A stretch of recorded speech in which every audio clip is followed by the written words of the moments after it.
반갑습니다. 나동호 목사입니다. 이번 24강에서는 하나님께서 큰 환난 기간을 두신 이유에 대해서 다룹니다. 선교 시대가 끝나면서 이미 구원의 문은 닫혔음에도 불구하고 왜 큰 환난 기간이 이어서 필요한지에 대한 그 이유를 살펴보고자 합니다.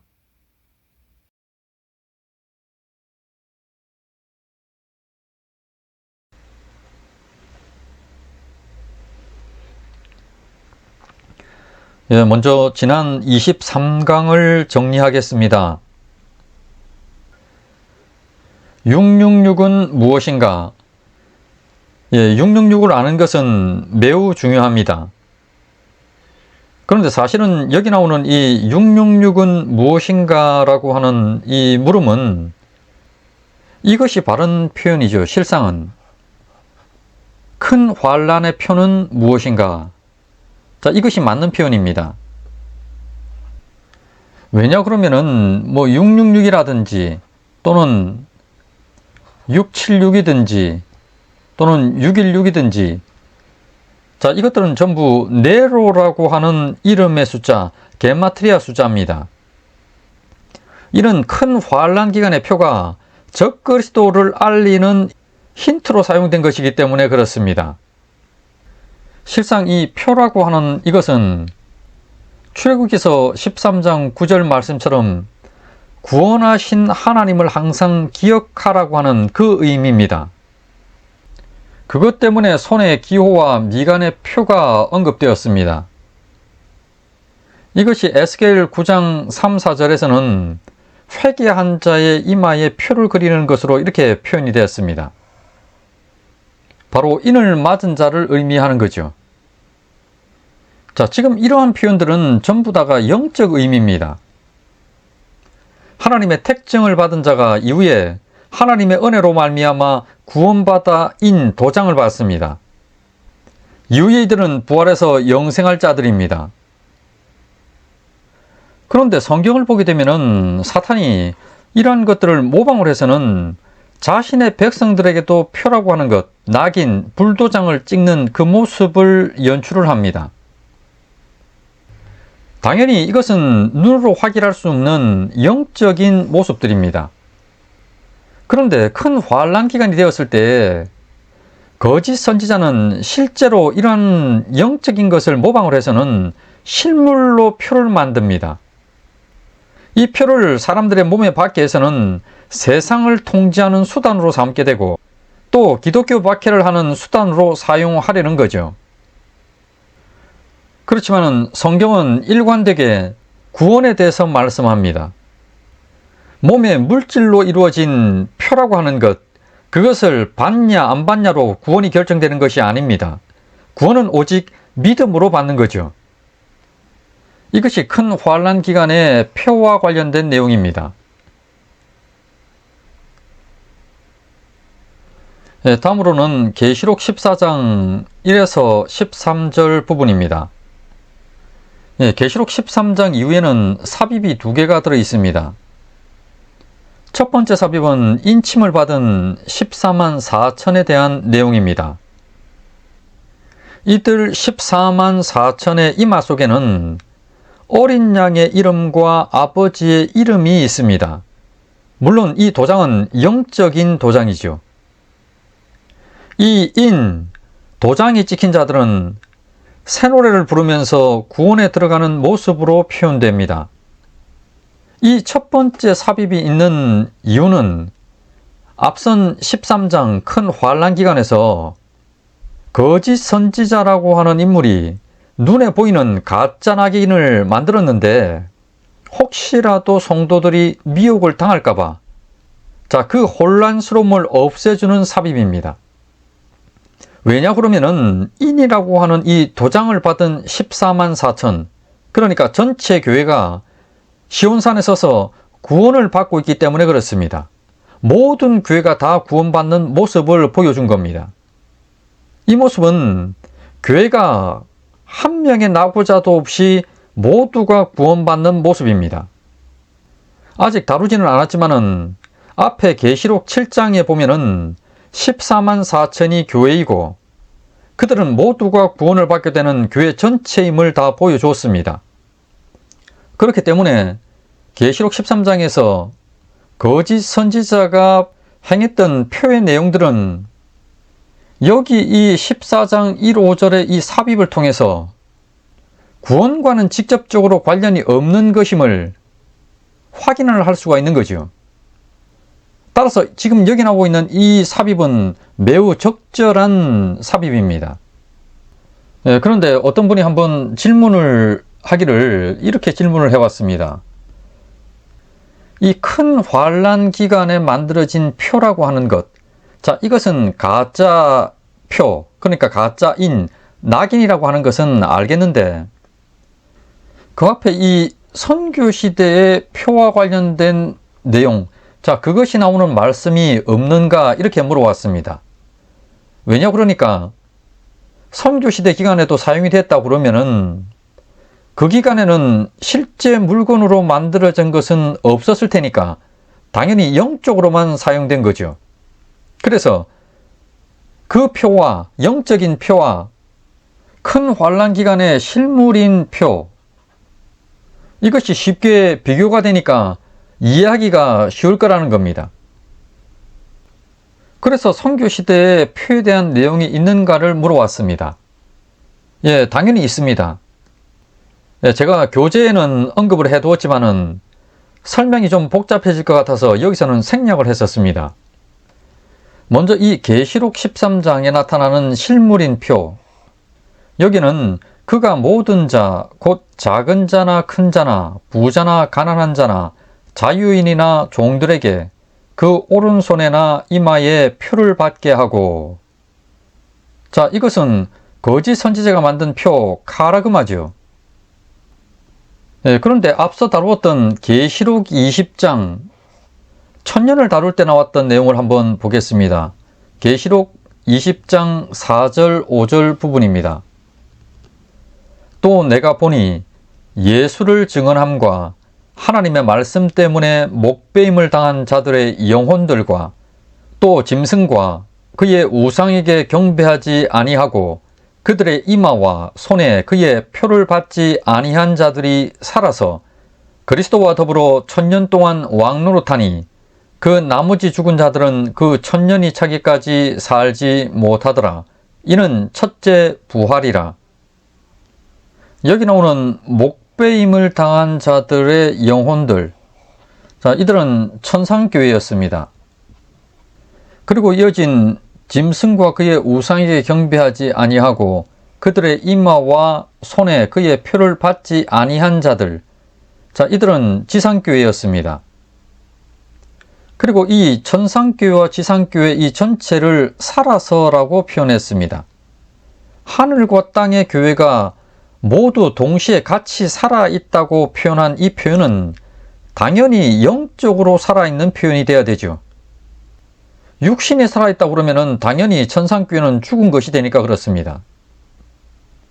이들이 천년 동안 왕노릇했습니다. 여기서 말하는 이 왕노릇은 바로 복음 전파하는 일에 쓰임을 받은 그 일이죠.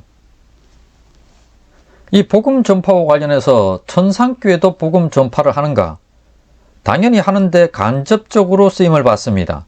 그들도 기도를 하고 또 계시록 6장에 보면은 제단 아래에서 심판을 촉구하기도 했습니다. 이 천년의 기간, 이 천년을 계시록 20장은 용이 무주경이라고 하는 곳에 천년간 감금된 곳으로 이렇게 표현을 했습니다. 그 기간 동안에는 전혀 힘을 쓸 수 없었고 그때 그들의 이마와 손에 그의 표를 받지 아니한 자들, 자, 이런 표현은 사탄의 영적인 낙인을 받지 아니한 자, 그러니까 하나님의 인을 받은 자란 의미가 되죠. 당연히 교회입니다. 그리고 이들이 하나님의 인침을 받은 자라고 하는 의미는 5절이 보증을 해줍니다. 천상교회와 지상교회, 지상교회는 특히 그들의 이마와 손에 표를 받지 아니한 자라고 표현된 이들 전체가 첫째 부활이라고 이렇게 표현을 하고 있기 때문에 그렇습니다. 둘째 부활인 실제 부활에 앞서서 거듭난 자들, 바로 첫째 부활에 참여한 자들입니다. 이들을 앞서 위에 4절에서는 살아있다고 이렇게 표현을 했었습니다. 그런데 5절의 가로를 보게 되면은 그 나머지 죽은 자들은 그 천년이 차기까지 살지 못하더라. 당연히 산 자가 아니죠. 죽은 자들입니다. 그러니까 첫째 부활 거듭남에 들지 못한 자들은 당연히 영적으로 죽은 자들이죠. 이렇게 천년이라고 하는 이 기간 안에서 영적으로 영원히 살 자와 영적으로 영원히 죽을 자들은 이미 결정이 다 나버렸습니다. 자, 이런 상태, 이런 상황 속에서 계시록 20장 7절 이하를 보게 되면은 천년이 참에 사탄이 그 옥에서 노여라고 하면서 큰 환난 기간에 대한 말씀이 나옵니다. 여기서 사탄이 풀려나지요. 그러면서 교회에 대한 박해가 시작됩니다. 바로 천년 이후죠. 자, 이렇게 지금 보면은 계시록 20장 4절에 나오고 있는 천년 기간, 그러니까 선교 시대의 기간에 이 표라고 하는 것, 자, 이 표라고 하는 것을 받는 내용이 영적으로 지금 사용되고 있습니다. 선교 시대의 영적인 표를 받는 그 내용이죠. 큰 환난 기간의 표와 분명하게 구분되는 것을 확인할 수가 있습니다. 그리고 지난 강에서 제가 계시록 13장부터 시작해서 14장 13절까지의 이 내용들, 이것이 큰 환난 기간에 대한 내용이라고 이렇게 말씀을 드렸습니다. 그래서 선교 시대와 큰 환난 기간, 그리고 예수 그리스도의 재림으로 이어지는 이 순서로 진행되는 것이라고 이렇게 말씀을 드렸습니다. 그런데 교재에는 이 부분을 큰 환난 기간에 대한 내용으로 보지 않는 견해도 있다고 또 이렇게 설명을 하고 있는데, 왜냐 그러면은 이 두 개의 이 삽입이 큰 환난 기간에 대한 내용만을 언급한 것이 아니고 선교 시대와 큰 환난 기간을 설명하는 것으로 이 두 삽입이 있는 것으로 이렇게 볼 수도 있습니다. 물론 저 같은 경우에는 그거보다는 이 두 삽입이 큰 환난에 대한 것으로 이렇게 보기 때문에 그 부분만을 이렇게 강조해서 설명을 드렸습니다. 자, 이에 대한 견해는 교재를 나중에 한번 확인해 보시기 바랍니다. 물론 이 두 삽입이 큰 환난 기간에 대한 내용만을 설명하든지 아니면 이 둘 전체를 하더라도 큰 흐름에는 지장이 없습니다.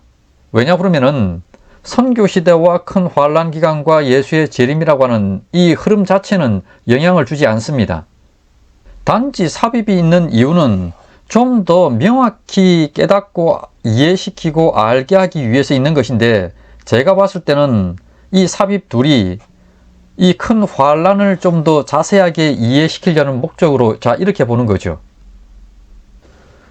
성도들 중에는 이 계시록 13장에 나타나는 이 표라고 하는 것, 이와 관련해서 굉장히 고민하는 분들이 많이 있습니다. 그렇지만은 지금 계시록 20장에서도 보아서 알 수 있듯이 선교 시대가 끝나고 나면은 이미 인침을 받은 자들은 모두가 인을 받았고 구원의 문은 닫혔습니다. 그런 이후인 큰 환난 기간에 구원을 받니 안 받니 하는 이 내용 자체가 거론된다는 것은 말이 안 되지요. 이 점은 분명히 하고 있어야 됩니다.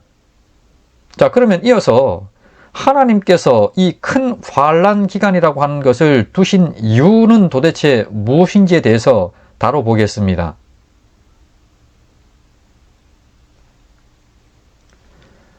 하나님께서 큰 환난 기간을 두신 이유를 한번 살펴보겠습니다.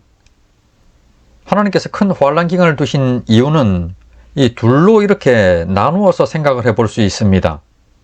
하나는 교회를 향한 이유이고 다른 하나는 불신 세상을 향한 이유입니다.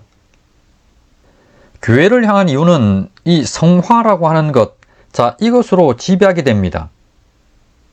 그리고 이 큰 환난 기간이라고 하는 이 말 자체는 교회에 사용되는 교회가 받는 거죠. 불신 세상은 재앙을 당합니다. 나팔 재앙입니다. 이 재앙의 이유는 성도들의 기도 응답이라고 하는 것과 우상 숭배 때문에 그렇습니다. 먼저 교회를 향한 이유를 살펴보겠습니다. 선교시대의 기간 동안에 창세전에 택정된 자들은 모두가 인침을 받았습니다. 그 말은 구원의 문이 닫혔다는 거죠. 그런데 여기서 일반적으로 드는 생각이 있습니다. 만약에 구원이라고 하는 것이 목적이라고 그러면은 인침도 다 받았는데, 자, 바로 예수님께서 재림하시고 끝내시면 안 되는가 하는 겁니다. 충분히 이런 생각이 들 수가 있죠. 그런데 먼저 한번 생각해 볼 것이 있습니다. 이 선교시대의 기간은 개인의 종말인 육신의 죽음하고 인류의 종말 시점이 다릅니다.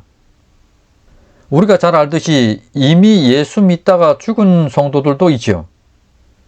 그러니까 일시에 한 시점에 동시에 다 죽음을 맞지를 않습니다. 각 개인의 죽음의 시점이 다 틀립니다. 자, 이 말은 1000년 전에, 또 500년 전에, 또 100년 전에 그때 거듭났던 자는 이후에 하나님께서 허락하신 육신이 있는 삶의 기간 동안에 이 땅에서 성화를 이루게 되고 하나님의 부르심을 받아서 하나님께서 이제 그만 와라 그러면은 그때 각자는 낙원으로 옮겨가게 됩니다. 각자마다 이 현재 구원의 이 기간이라고 하는 것이 틀립니다. 각 개인에 맞춰서 1000년 전이 되었든 500년 전이 되었든 100년 전이 되었든 지금이 되었든 자, 이렇게 맞춰서 성화가 진행이 됩니다. 또 누구는 몇십 년의 긴 기간 동안에, 또 누구는 아주 짧은 기간일 수도 있습니다. 일례로 우리는 예수님께서 십자가에 달려 돌아가셨을 때 그때 구원받았던 한편 강도에 대한 이야기를 잘 압니다. 그가 단지 예수여 당신의 나라에 임하실 때 나를 기억하소서라고 하는 구원이라고 하는 행운을 받았다고 이렇게 말하는 사람도 있습니다. 그렇지만 한편 강도는 죽음의 두려움과 함께 자신의 옆에 지금 죄 없이 매달린 예수님을 보면서 구원에 대한 믿음이 싹 텄으면 당연합니다. 그리고 이후에 비록 짧은 시간이기는 하지만은 그도 하나님께서 인정하시는 충분한 연단이라고 하는 그 과정을 겪었습니다. 그는 십자가라고 하는 형벌의 고통이 있었고 죄악으로 점철됐던 자신의 생애를 몇 번이고 곱씹어 봤을 겁니다. 그를 아시는 예수님께서는 잠시 후에 나와 함께 낙원에 있으리라고 이렇게 말씀하셨습니다. 그는 분명 짧지만은 성화의 과정 속에서 깨어있는 모습이었습니다. 바로 현재의 구원의 모습이죠. 자, 그런데 말이죠. 큰 환난 기간이 만약에 없고 바로 예수님께서 재림을 이때 예수님의 재림이 있다고 그러면은 어떤지에 대해서 생각을 한번 해보겠습니다. 자, 선교 시대가 딱 끝났는데 개인의 종말과 인류의 종말 시점이 같다고 하는 그 말은 모든 사람들이 이 땅에서의 삶이 동시에 지금 끝이 나는 순간입니다. 물론 선교 시대가 끝났기 때문에 인침을 받은 자들은 모두가 인침을 받았지요. 그렇지만 성도들의 상당수는 성화가 진행이 안 됐을 수가 있습니다. 누구는 잠을 자다가 그리스도의 재림의 순간을 맞기도 할 것이고, 일전에도 한번 예를 들어서 말씀을 드렸습니다마는 어느 성도 같은 경우에는 밤새 주식 동향을 분석하느라고 정신이 없는 상태입니다. 눈은 뻘겋게 충혈되어 있고 피곤함이 몰려와도 참고 견디고 있는 중입니다. 이번에는 기필코 주식 재테크를 통해서 큰 수익을 얻고 그래서는 좀 더 넓은 집으로 이사도 가고 더 좋은 차도 장만할 그 꿈에 부풀어 있는 상태이기 때문에 그렇습니다. 자, 이런 상태에서 예수 그리스도의 재림이 있다고 한번 생각을 해보시기 바랍니다. 또 다른 한 성도는 한창 술자리가 무르익어 가고 있고 거나하게 취해가고 있는 중입니다. 오래간만에 동창을 만나서는 시간 가는 줄을 모르고 있는 상태입니다. 동창 중에 성공한 어떤 사람의 그 경험담에 귀를 기울이고 있는 중입니다. 자신에게도 매우 귀중한 정보가 될 수 있기 때문입니다. 자, 그런 상황에서 만약에 예수님께서 재림을 한다 생각을 해보시기 바랍니다. 아마도 예수님께서 천상에서 내려오시다가 아마 되돌아가고 싶은 그런 심정일 겁니다. 하나님의 창세 전부터 시작된 구원이라고 하는 이 웅장한 계획하고 또 이를 위해서 삼위일체의 하나님의 그 헌신하심은 말로 표현할 수가 없을 정도입니다. 그런데 구원이 완성되는 최종의 순간, 그 순간에 성도들의 모습이 이렇다고 그러면은 이것은 전혀 어울리지가 않습니다. 예전에 3강 마태복음 24장 예수님의 종말론 강의를 다루었습니다. 성화의 과정 중에 바른 상태인 깨어있으라는 말씀을 강조하셨습니다. 그리고 이어진 마태복음 25장 열처녀의 비유를 말씀하시면서도 기름을 준비한 처녀들에게 그런즉 깨어있으라 이렇게 강조를 했습니다. 어떤 한 성도가 지금 성화의 과정 중임에도 이 현재의 구원에는 믿음이라는 것도 필요하고 성화를 통해서 이루려고는 이 거룩이라고 하는 것과 사랑이라고 하는 것, 그리고 이 현재의 구원의 실질적인 행위인 충성이라고 하는 것, 이 모든 것을 포함하는 것이 현재의 구원입니다. 이 현재의 구원에서 하나님이 기뻐하는 상태, 그 상태는 바로 올바른 상태인데 이것이 곧 깨어있는 상태입니다. 그래서 성화의 과정 중에 깨어있는 상태라는 얘기는 믿음의 상태이고 거룩과 사랑의 상태이면서 동시에 그 행위는 충성된 행위를 하고 있는 모습의 상태입니다. 그러니까 성화의 과정 중에 있는 자가 깨어있는 상태라는 얘기는 현재의 구원이 정확히 지금 목적대로 되고 있다는 의미가 됩니다. 그래서 큰 환란 기간 동안에 이 성화라고 하는 것이 진행이 되는데 이 성화의 상태 중에 모든 성도들이 지금 전부 다가 깨어있다고 그러면은 성화를 주신 목적 자체가 지금 이루어져 있는 겁니다. 그러니 예수님께서 재림을 하셔도 충분한 상태가 되었다는 말이 되는 겁니다. 이 선교시대의 기간 동안에는 각 개인의 이 성화의 과정, 이 기간은 다 틀렸습니다. 그렇지만 예수님의 재림이 있을 때는 모든 개인의 종말과 인류 전체의 종말의 시점이 같습니다. 그래서 큰 환란을 통해서 동시에 성화를 진행하고 모두를 동시에 깨어나게 해서 인류의 종말을 막게 하려는 겁니다. 이 큰 환란 기간의 초기에는 신앙이 어린 성도들도 있을 것이고 또 일부는 영적인 잠에 취해 있는 성도들도 있을 겁니다. 그렇지만은 시간이 지날수록 이들 모두는 깨어나게 될 것이고 히브리서 11장의 말씀처럼 바뀌게 될 겁니다. 또 어떤 이들은 조롱과 채찍질 뿐 아니라 결박과 옥에 갇히는 시련도 받았으며 돌로 치는 것과 톱으로 켜는 것과 시험과 칼로 죽임을 당하고 양과 염소의 가죽을 입고 유리하여 궁핍과 환난과 학대를 받았으니 이런 사람은 세상이 감당하지 못하느니라. 그들이 광야와 산과 동굴과 토굴에 유리하였느니라. 말 그대로 큰 환난입니다. 인류 역사상 가장 극심한 환난입니다. 자, 이런 상태 속에서 성도가 할 수 있는 일은 간절히 기도하는 거죠.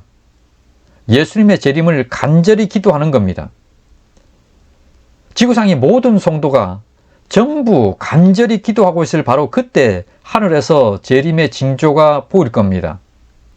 바로 그리스도 재림의 큰 날입니다. 잘 아시겠지만은 이처럼 그리스도의 재림 직전에 끼어있는 이 모습은 성경이 일관되게 우리에게 강조하는 모습입니다. 계속해서 말씀합니다. 깨어있으라, 깨어있으라, 깨어있으라. 선교시대와는 틀리게 이 큰 환란 기간에는 동시에 인류의 종말을 맞습니다. 그러다 보니까 전부 다가 동시에 깨어있어야 되는 겁니다. 이것 때문에 큰 환란이 있는 겁니다. 그러면 다음으로 세상을 향한 이유를 한번 살펴보겠습니다. 교회는 큰 환란을 당합니다. 반면에 세상은 재앙을 당하기 때문에 나팔재앙의 측면이 되어집니다. 이러한 세상을 향한 이유에는 성도들의 기도에 대한 응답이라고 하는 것하고 우상숭배의 절정이라고 하는 것, 이 두 가지 이유 때문에 그렇습니다. 이 성도들의 기도 응답 때문에 나팔재앙이 있는 이유는 앞서 계시록 8장 1절 5절을 다룰 때 언급을 한 내용입니다. 일곱째 인을 떼실 때 하늘이 반 시간쯤 고요하더니 내가 보매 하나님 앞에 7 천사가 서 있어 7 나팔을 받았더라. 또 다른 천사가 와서 제단 곁에 서서 금 향로를 가지고 많은 향을 받았으니 이는 모든 성도의 기도와 합하여 보좌 앞 금 제단에 드리고자 함이라.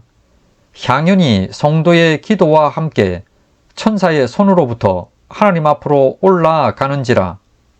천사가 향로를 가지고 제단에 불을 담아다가 땅에 쏟음에 우레와 음성과 번개와 지진이 나더라. 7 나팔을 가진 7 천사가 나팔 불기를 준비하더라.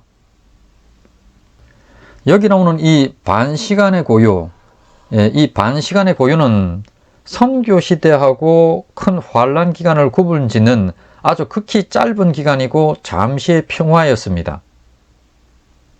그리고 지금 이 3절을 보게 되면은 향로하고 자, 이것하고 기도라고 하는 것이 구분을 지었습니다. 그런데 앞서 계시록 5장을 보게 될 것 같으면은 거기서는 향과 기도를 하나로 봤죠. 계시록 5장처럼 우리는 통상 기도를 향이라고 이렇게 표현을 합니다. 그런데 여기서 향과 기도를 구분한 이유는 향로와 향이라고 하는 하나님에 대한 제사의 모습, 자, 이 원형을 그대로 살리기 위해서 그렇습니다. 기도가 하나님께 올려진 이후에 그 응답으로서 불이라고 하는 것, 자, 이것이 담겨서는 쏟아집니다. 바로 세상에 대한 재앙 심판입니다. 그러면서 7 나팔 재앙이 시작됩니다. 성도들의 기도의 핵심은 구원이죠. 이 구원의 완성은 예수 그리스도의 재림입니다.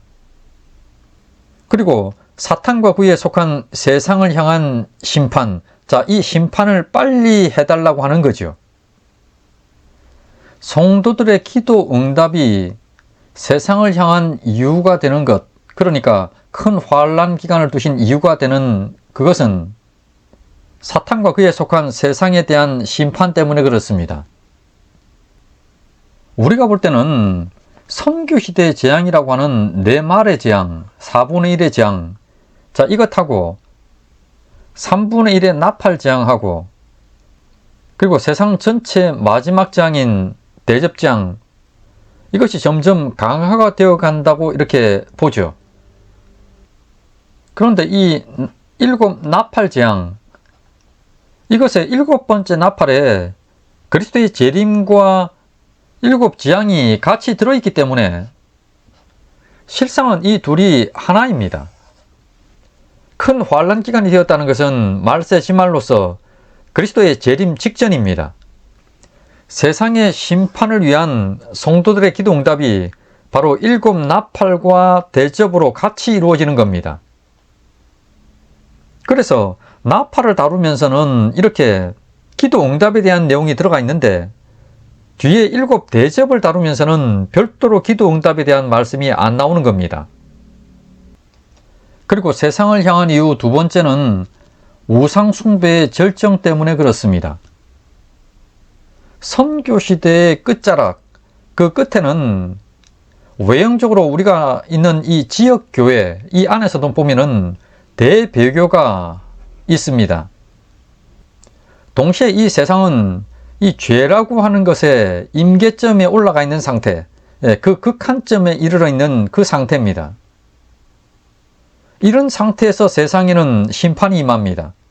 그래서 노아의 홍수 심판과 관련해서도 이렇게 말씀을 합니다. 여호와께서 사람의 죄악이 세상에 가득함과 그의 마음으로 생각하는 모든 계획이 항상 악할 뿐임을 보시고, 자, 이것 때문에 물심판이 임했습니다. 세상의 죄악이 꽉 찼다는 겁니다. 모든 것이 항상 악한 상태입니다.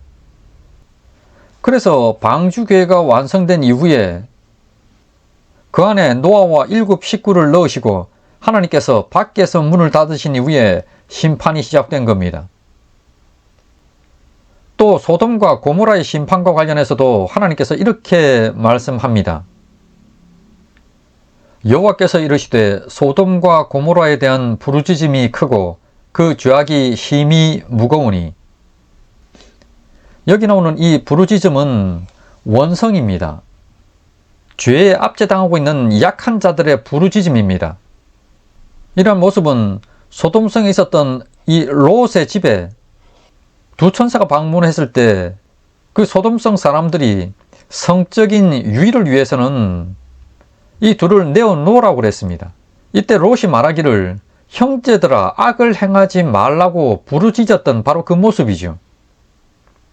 소돔은 죄악의 절정의 상태였습니다. 자, 이러한 상황 속에서 심판이 시작되는 겁니다. 자, 이처럼 큰 환난 기간을 두신 이유는 교회를 향한 이유하고 세상을 향한 이유 때문입니다. 그런데 이 교회를 향한 이유가 이루어지는 때는 바로 모든 성도가 끼어서 기도하고 있을 바로 그 시점입니다. 동시에 또 세상을 향한 이유가 절정인 때는 우상 숭배와 교회를 향한 박해가 절정인 순간일 겁니다. 바로 그 순간은 지상교회 역사상 가장 절정의 신앙의 시점일 것이고, 동시에 이때는 세상이 가장 악할 시점입니다. 바로 이 시점에 예수 그리스도의 재림의 나팔이 울릴 바로 그 시점, 그날인 겁니다. 예, 이렇게 해서 큰 환난 기간을 두신 이유에 대해서 살펴봤습니다. 복음이 땅끝까지 전파되고 인침받은 자의 수가 다 찼음에도 불구하고 굳이 큰 환난 기간을 두신 이유는 이렇습니다. 성도들을 성화시키기 위함이고, 성화의 최상의 상태인 깨어남을 통해서 예수님의 재림을 준비시키기 위함입니다. 동시에 세상 심판을 원하는 성도들의 기도 응답이기도 합니다. 이를 하나님께서는 나팔재앙과 대접재앙으로 행하십니다. 이는 우상숭배의 절정의 시점에 하나님의 진노가 임한 모습이기도 합니다. 예, 이런 이유들로 인해서 큰 환난 기간, 나팔재앙이 필요합니다.